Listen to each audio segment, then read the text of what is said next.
मोदी ने अब ट्रम्प को कुत्ता बना दिया कि अब तुम मेरे पीछे भौंक अब मेरे पीछे भौंकता रहे और मैं निकल गया हूँ। ठीक। इंडिया हमारा दुश्मन नहीं है, ठीक है ना। था पहले, आज से 25-30 साल पहले हमसे दुश्मनी करता। ना मोदी की कोई बिजनेस है, ठीक है, हाँ, ना कोई इसकी इंडस्ट्री है, ठीक है। ना उसका कोई जाती मफाद है। मोदी का तो कोई नहीं है, आगे ना पीछे ऐसे ही है। वो तो अपने मुल्क का सोच रहा है। तभी तो मुसलमानों के लिए भी मोदी बहुत अच्छा है। ठीक है। तो इसीलिए मोदी का ग्रेट लीडर मोदी बनता जा रहा है। हमारे लीडरों को भी चाहिए कि भाई सरिया देखो, या तो मोदी को इतना प्रमोट कर रहा था कि मेरा ख्याल है ट्रम्प अमेरिका जितना इंडिया को सपोर्ट करता था इतना तो किसी मुल्क को नहीं करता। आप इससे भी कम हमें खाना दे दो, इससे भी हमारी तनख्वाहें कम कर दो, पर खुदारा अमेरिका को शिकस्त दो। मोदी खुद सुपर हीरो है। हाँ, क्यों कि उसने जैसे पूरी दुनिया को हिला के रख दी। 3 मुल्क तो हैं जो 4 अरब लोग हैं इधर, 4 अरब बिल्कुल। तो आधी से ज्यादा आबादी तो इधर है। साढ़े गया कि अमेरिका दोगला है,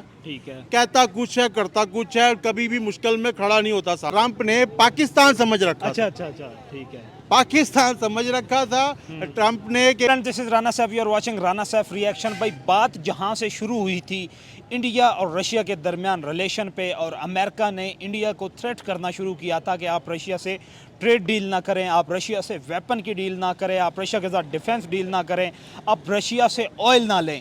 और फिर इंडिया ने एक बड़ा धमाका किया, और सबसे बड़ा धमाका इस वक्त और जो जनाटेदार चपेड़ मारी है इंडिया ने अमेरिका के मुंह पे, वो ये है कि national security adviser of India और उनके foreign minister doctor S Jaishankar ने प्यूटन के साथ एक मीटिंग तय कर ली है, और वो आने वाले कुछ ही दिनों में प्यूटन का मॉस्को का विजिट करने जा रहे हैं, जहाँ पे वो डिफरेंट डील्स, वो डिफेंस से रिलेटेड हो, वो ट्रेड से रिलेटेड हो, वो ऑयल से रिलेटेड हो, वो साइन करने जा रहे हैं। और साथ ग्रीन सिग्नल जो है प्यूटन ने भी दे दिया कि आने वाले 1 से 2 महीनों में, बल्कि इसी साल 2025 में व्लादिमीर पुतिन जो है वो भी इंडिया का विजिट करेंगे।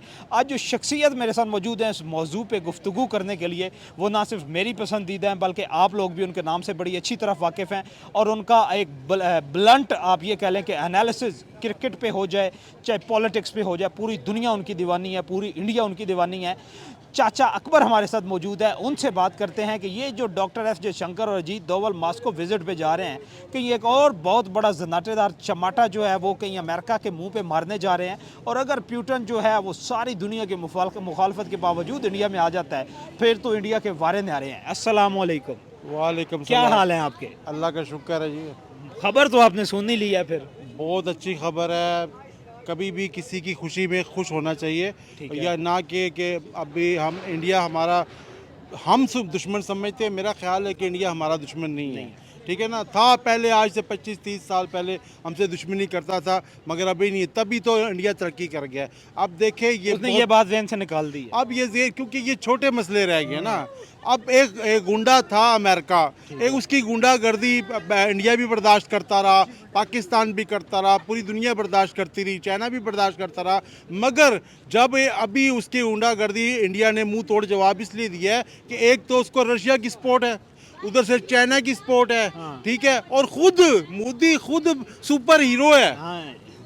क्यों कि उसने जैसे पूरी दुनिया को हिला के रख दिया कि एक छोटा सा गरीब मुल्क है, और अमेरिका को तो आजकल कोई इनकार करता ही नहीं है, ठीक है ना। अमेरिका का कुत्ता भी आता तो उसके लिए कारपेट लगा देते हैं। अमेरिका रेड कुत्ता आ गया जी अमेरिका का, तो लिहाजा उसने कहा है, तो ये बड़ी बात है। तो कुत्ता बना दिया अमेरिका को। मोदी ने अब ट्रम्प को कुत्ता बना दिया कि अब तुम मेरे पीछे भौंक अब मेरे पीछे भौंकता रहे और मैं निकल गया हूँ, ठीक है ना। ये उसका फैसला इंडिया को कहीं से कहीं पहुंचा देगा, ठीक है।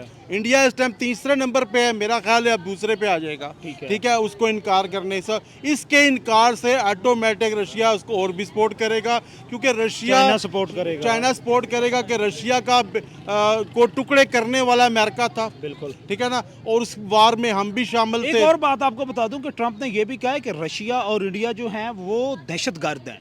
क्या ये दहशतगर्द है? ये सबसे बड़ा दहशतगर्द कौन है? देखिए, दहशतगर्द है तो आज से कुछ अरसा 2-4 महीने पहले दिवाली भी उसके घर में मनाई जा रही थी, तो इंडिया को वो प्रमोट भी कर रहा था। मोदी को इतना प्रमोट कर रहा था कि मेरा ख्याल है ट्रम्प अमेरिका जितना इंडिया को सपोर्ट करता था इतना तो किसी मुल्क को नहीं करता था, ठीक है ना। तो अभी क्या हो गया? अभी यका यक क्या हो गया? सिर्फ अभी ये हुआ है कि अमेरिका का मोदी को सही पता चल गया है, क्योंकि ये जो वार हुई है ना पाकिस्तान की, इसकी वार में उसको पता चल गया कि अमेरिका दोगला है, ठीक है, कहता कुछ है करता कुछ है, कभी भी मुश्किल में खड़ा नहीं होता साथ। और उसका फिर पहले उसको चेहरा असल नजर आ गया। मोदी ने कहा कि भाई अब अमेरिका को छोड़ना है, इसकी कोई बात नहीं माननी है, और फिर चाइना ने उसको सपोर्ट की है, अभी ईरान भी उसको सपोर्ट कर रहा है। अभी यकीन करें कि आधी दुनिया तो इन 4 मुल्कों में है, ऐसे ही है, रशिया में, अमेरिका में, मतलब इंडिया में, रशिया में, चाइना में, 3 मुल्क तो हैं, जो 4 अरब लोग हैं इधर, 4 अरब, बिल्कुल, तो आधी से ज्यादा आबादी तो इधर है, 7.5 अरब की टोटल आबादी मतलब है, तो आधी से ज्यादा आबादी जब इधर है, जब हमें तकलीफ ही नहीं है, जब सबका बॉर्डर भी लगता है, हमें क्या जरूरत है अमेरिका से दोस्ती करने की? वो इतने हजारों किलोमीटर से लाएं, उससे दें, उसकी बात माने, ठीक है। इंडिया को हमें भी चाहिए गलती की मेरे ख्याल में डोनाल्ड ट्रंप ने, वो इंडिया को भी ताइवान समझ बैठा था, ईरान समझ बैठा था, सऊदी अरेबिया समझ बैठा था, या वो बांग्लादेश समझ बैठा था, लेकिन मोदी ने जो जनाटेदार तमाचा मारा है और इंडियन गवर्नमेंट और इंडियन पॉपुलेशन ने हिला के रख दिया। नहीं, ट्रंप ने पाकिस्तान समझ रखा। अच्छा, ठीक है, पाकिस्तान समझ रखा था ट्रंप ने कि भाई जिस तरह पाकिस्तान है, मैं कॉल करता हूँ, ये दुम दबा के आ जाते हैं, तो ठीक है, इनके आर्मी चीफ भी मैं बुलाता हूँ, जिस टाइम मर्जी बुला लेता हूँ, इनके वजीर आजम को बुला लेता हूँ। तो मोदी क्या चीज़ है, एक ही जैसे लोग हैं, एक ही बाप से बिछड़े हुए हैं, 2 भाई हैं, ठीक है। तो मोदी उसने सोचा जैसे पाकिस्तानी हमारे इशारों पे चलते हैं, हम एड देते हैं तो तलवे चाटते हैं, तो शायद मोदी भी तलवे चाटेगा, मगर मोदी क्यों तलवे चाटे, ठीक है। वो जितना कांग्रेस की हुकूमत क्यों खराब होती है, उनके जाती मफादात हैं, वो पॉलिटिक्स मतलब नस्ल दर नस्ल कर रहे हैं। मोदी का तो कोई नहीं आगे ना पीछे है, वो तो अपने मुल्क का सोच रहा है, तभी तो इंडिया तो नहीं ना, पूरा मुल्क उसके बच्चे हैं, वो कहता है मैं मुल्क का बाप हूँ। तो इसीलिए तो देखिए, अगर उसके बच्चे होते, बीवी होते, तो फिर शायद वो किसी को बच्चा ना देखता, वो कहता बस मेरे अपने का पहले सोच लूँ ना, फिर जो टाइम बचेगा, हमेशा यही होता है, इंसान पहले अपना घर भरता है, फिर दूसरे को देता है। जब उसके बच्चे ही नहीं है, मेरा तो कहता हूँ सियासतदान तो किसी हिजड़े को बनाना चाहिए, ठीक है, जिसके बीवी बच्चे हो ही ना, ठीक है, जो फिर किसी की रियायत ही ना करे, ठीक है, ना बीवी का सोचे, ना अपने खामद का सोचे। सियासतदान तो ऐसे ही होना चाहिए, मोदी जैसे ही होना चाहिए, जो जिसकी औलाद ना हो, क्योंकि जैसा मर्जी जितना मर्जी लीडर मजबूत हो, मगर जब अपने पर बात आती है, अपनी औलाद जात पे आती है, तो वो सिलेंडर कर देता है। बिल्कुल ऐसे ही। तो मोदी की सबसे बड़ी ताकत यही है कि वो अकेला है, और वो सब अपनी 1.5 अरब आबादी को अपने बच्चे समझता है, अपनी बहनें समझता है, अपनी माएँ समझता है। मुसलमानों के लिए भी मोदी बहुत अच्छा है, ठीक है, तो इसीलिए मोदी तरक्की करता है। देखिए, मोदी को खाली हिंदुओं की दुआएं नहीं लगती, क्रिश्चियनों की भी लगती हैं, मुसलमानों की भी लगती हैं, सबकी लगती हैं, तभी तो तरक्की कर रहा है। तो लिहाजा अमेरिका वालों, शर्म से डूब जाओ, अब कोई मतलब सैंक्शन ना लगाओ, क्योंकि इंडिया को सस्पेंड भी कर दिया टैरिफ के, अभी हम नहीं लगा, 7 अगस्त के बाद सोचेंगे। ओ भाई, वो तो धमकाने के लिए, डराने के लिए कहा था ना कि ये डर जाएंगे, हम सैंक्शन लगा रहे हैं। ओ भाई, अगर अमेरिका से वो नहीं लेगा कुछ भी, तो अमेरिका से अच्छी टेक्नोलॉजी तो चाइना की अब है, अमेरिका से अच्छी सुपर पावर तो रशिया की टेक्नोलॉजी है, ठीक है, फिर ईरान से वो तेल लग सकता है, उसकी मतलब ज़रूरत नहीं रही है। देखिए, जब तक ज़रूरत थी मोदी को, इंडिया को, कांग्रेस को, अमेरिका की, तब तक उन्होंने सहा, ठीक है। अब उनको पता चल गया कि हमारे साथ कौन खड़ा है और हमने किसके साथ चलना है। लिहाजा मैं अपने पाकिस्तानी भाई से भी कहूँगा कि भाई कोशिश करें कि हम ये 4 मुल्क तो इकट्ठे हो गए ना, अगर हम 5वां हम साथ मिल जाएंगे, तो मेरा ख्याल है फिर अमेरिका इस खिते की तरफ ही नहीं देखेगा भी नहीं, ठीक है। हमारे कर्जे भी हम 4 जब हमारे साथ खड़े हो जाएंगे ना, हम कहते नहीं देते पैसे, जो करना है कर लो, आओ हमारे साथ जंग करो, मेरे साथ तो 4, जब मैंने यहाँ किसी के पैसे देने होंगे ना, 4 बंदे मेरे साथ खड़े होंगे, तो 5 मेरे से कोई नहीं ले सकता। अगर मैं अकेला होऊंगा तो मुझे दबा देंगे, ठीक है। जब मेरे साथ 4 खड़े होंगे, कहे तो सारी उम्र तुमने इसको इस्तेमाल किया, अब इससे पैसे भी लेते हो, और हमारी तो इतनी जानें ज़ाया हुई हैं अमेरिका के पीछे, ठीक है, हमारी तो मतलब कि आर्मी गई, हमारे बच्चे गए, हमारे मदरसों के बच्चों पे उसने ड्रोन हमले किए, कितना जुल्म हम पे किया। और हमें चाहिए, हमारी हुकूमत को ये सोचना, जिस तरह ग्रेट लीडर मोदी बनता जा रहा है, हमारे लीडरों को भी चाहिए कि भाई सरिया देखो, या तो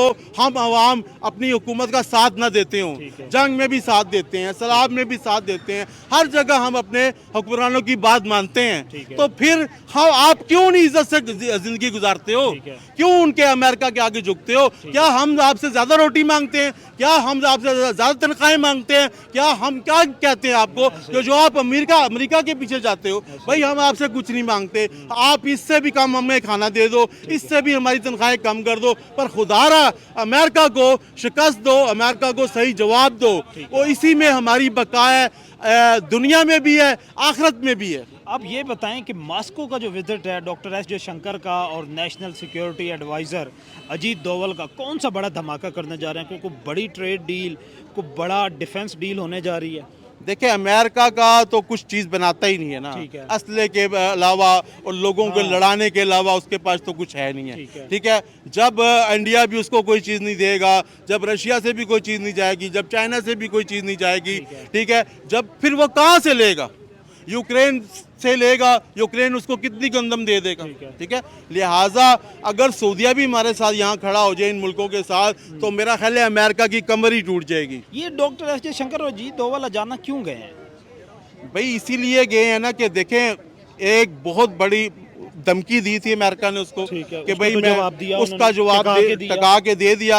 अब वो जा रहे हैं, तजारत कर रहे हैं। अभी ईरान का सदर भी यहाँ आया हुआ था, वो भी कोशिश कर रहा है कि पाकिस्तान को समझाएं कि हमारे साथ शामिल हो, जो अमेरिका को एब्सोल्युटली नॉट कह दो। ठीक है, और कह दोगे तो हमारे साथ आ जाओगे, अगर नहीं आओगे तो हम जिस तरह अमेरिका दुश्मन है, तुम्हें भी दुश्मन मानोगे। तो लिहाजा पाकिस्तान ये अफोर्ड नहीं कर सकता इतने दुश्मन, तो लिहाजा पाकिस्तान को भी चाहिए, हमसाया है उसके साथ मिलना चाहिए। और जो जा रहे हैं तो जाहिर सी बात है, हो सकता है कोई बहुत बड़ी गेम होने वाली है जो भी मंजर आम पे नहीं आई, क्योंकि इंडिया जो करता है, कहता है, वो करके दिखाता है। अभी इसलिए वो जा रहे हैं ना कि जब आप किसी इतने बड़े सुपर पावर को जब धमकी दोगे, तो भाई फिर आपको कुछ लेना, असला भी तो रखना पड़ेगा ना, खाली बंदों से काम तो नहीं चलता। अब मेरे साथ 5-6 बंदे खड़े हो जाएं और हमारे पास असला हथियार ना हो, तो फिर क्या फायदा? तो X500 वो मतलब हथियार लेने, 500 बिल्कुल वो लेने इंडिया रशिया से ले रहा है, इंडिया रशिया से ले रहा है। और भी जितनी अब इस जंग में उसके पास जो नाकामी हुई है, उसके लिए G4 पता नहीं वो डिफेंस सिस्टम ले रहे हैं, अग्नि 5 को अपग्रेड कर रहे हैं, अग्नि 5 को अपग्रेड कर रहे हैं, डिफेंस सिस्टम ले रहे हैं। तो लिहाजा और बड़ी ऑयल की और सोने की ट्रेड करने चाह रहे हैं। बिल्कुल, सबसे बड़ी बात है, सबसे दुनिया में असल पावर जो ऑयल ही है ना। ऑयल होगा तो ये टेंडर भी चलेंगे, F-16 भी चलेंगे, ऑयल ही नहीं होगा तो कुछ भी नहीं चलेगा। तो लिहाजा वो ऑयल की रशिया से करने जा रहे हैं, जिस पे अमेरिका ने पाबंदी लगाई हुई थी ना। ठीक है, और प्यूटन जो है, आपको लगता है कि वो इंडिया में आएगा इन हालात में? क्यों नहीं आएगा भाई? प्यूटन को तो मौका मिला है। प्यूटन को देखो, प्यूटन ने तो आज से 60 साल पहले हमें भी कहा था कि यहाँ ये पोर्ट हमें दो, हमें इधर तजारत करने दो, तो हम तजारत करते हैं और दुनिया में और भी सुपर पावर में बनता हूँ। मगर हमने कहा नहीं, अमेरिका कूदा है, इसको नहीं आने दो। हमने इनकार कर दिया, फिर वार होगी। ठीक है, वो तो चाहता है। रशियन लोग, मैं जितना जानता रशियन लोगों को, जिस तरह इंडिया के लोग किसी से लड़ना नहीं चाहते, जिस तरह चाइना वाले किसी से लड़ाई नहीं करना चाहते, तो रशियन भी किसी के साथ लड़ाई जल्दी नहीं करना चाहते जब तक उन पे जंग मुसल्लत ना हो। और अमेरिका तो हर टाइम कोई ना कोई फितना सोचता है, हर मुल्क के लिए सोचता है कि इनको लड़ा दूंगा तो क्या फायदा होगा। लेकिन अब इंडिया ने टक्कर दी है। देखिए, मेरा ख्याल है कि जितने बड़े मुल्क ने, इंडिया ने जब टक्कर दी है ना, अब कल को 10 दिन बाद 10 मुल्क और भी अमेरिका की आंखों में आंखें डाल के देखेंगे। ठीक है ना, एक पहल हो गई है, एक शुरुआत हो गई है। शायद पाकिस्तान भी 10 दिन बाद, 20 दिन बाद अमेरिका को एब्सोल्युटली नॉट कह दे। ठीक है, और फिर तो अमेरिका बिल्कुल मर जाएगा, फिर अमेरिका इस तरफ देखेगा भी नहीं, बस अपनी जिस तरह भी होगा वो निभाएगा। लिहाजा पाकिस्तान से मोदी जी को मैं कहता हूं कि आपकी पॉलिसी अच्छी है, आप कामयाब हो, आप लीड कर रहे हो, अच्छी लीड कर रहे हो, अपनी आवाम का सोच रहे हो। काश के हमारे हुक्मरान भी ऐसे ही सोचते। ये थी चाचा अकबर की राय कि प्यूटन का विजिट, मॉस्को में अजीत दोवल और डॉक्टर एस जयशंकर का विजिट, इंडिया और रशिया के दरमियान trade deal, oil deal, defence deal और जनाटेदार तमाचा एक अमेरिका के मुंह पे इंडिया की तरफ से, जिसने पूरी दुनिया में अमेरिका को जलील और रुस्वा कर दिया है। आने वाले दिनों में प्यूटन के विजिट के बाद क्या होता है, ये आने वाली वीडियो में आपको बताएंगे। मिलते हैं अगली वीडियो में, वस्सलाम। एक बात मैं और ऐड कर दूं, ये देखिए जिस तरह इमरान खान आखिरी टाइम पे पाकिस्तान रशिया गया था ना दौरा करने के लिए, मगर सिर्फ उसने दौरा ही किया था। काश के वो भी ऐलान कर देता कि मैं रशिया के साथ कुल्लम खुल्ला तजारत करूंगा और कुल्लम खुला उसके साथ कारोबार करूंगा और अमेरिका की नहीं सुनूंगा, तो हो सकता था कि रशिया उसके साथ जिस तरह इंडिया के साथ दोस्ती बढ़ा रहा है, हो सकता, क्योंकि सबसे पहले बॉर्डर हमारा लगता है, तो हमसे भी दोस्ती होती, पाकिस्तान को भी फायदा होता। तो अगर वो कर रहे हैं तो बड़ा सोच समझ के उसने मोदी ने स्टेप लिया है। जी।